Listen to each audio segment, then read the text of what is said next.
news, an Omaha City Council member is under federal arrest. The indictment unsealed today paints a picture of a politician who took gifts in exchange for political favors. Whether that's true will be up to the courts to decide. Yeah, Vinny Palermo is in the Saunders County Jail along with 2 former Omaha police officers and a fundraiser. They were all arrested this morning and are facing federal charges. Brent Weber just spoke with Vinny's attorney and joins us now live. Brent, what have you learned? I just spoke with Omaha attorney Randy Paragas, who is representing Vinny Palermo. Now, he declined comment, but did say both he and Palermo expect to make statements after Monday's court appearance in Lincoln. He said Vinny Palermo will remain in Saunders County Jail until that time. He does expect the councilman to be released after that initial court appearance, saying he does not believe Palermo is a danger to the community or a flight risk.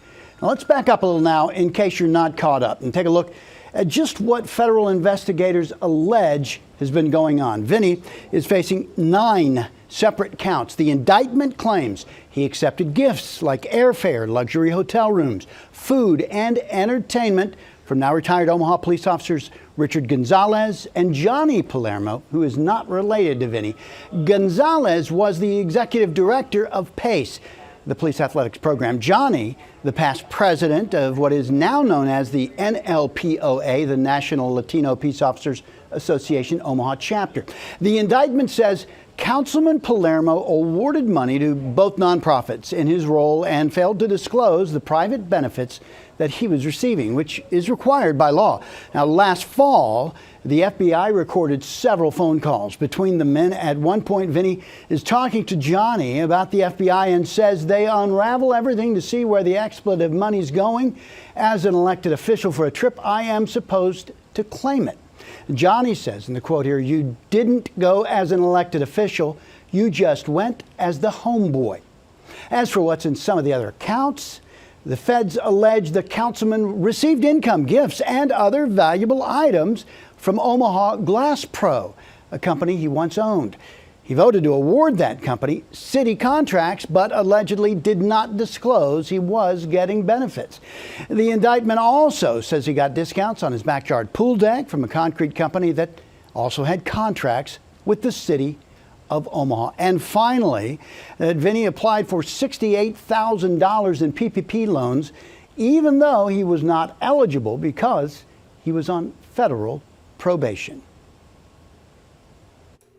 Brent Weber reporting for us. Thank you, Brent. Now, meantime, the second indictment involves alleged fraud schemes carried out by Johnny Palermo and Richard Gonzalez, along with Jack Olson from Council Bluffs. Olson allegedly solicited donations for the LPOA and kept 65 to 80% of the money for himself, Palermo, and Gonzalez. The donors include the Archdiocese of Omaha, Shields, and Cargill Beef.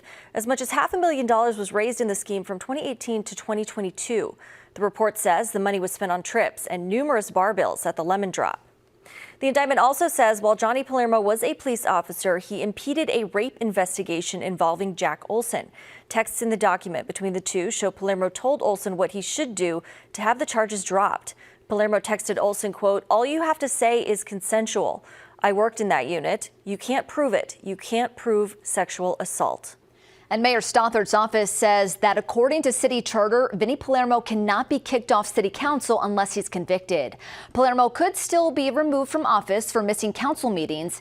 Now, if he misses meetings for 3 consecutive months without being excused by the council, he would lose his position. If Palermo resigns or is removed from office, the remaining council members will have to vote on a replacement.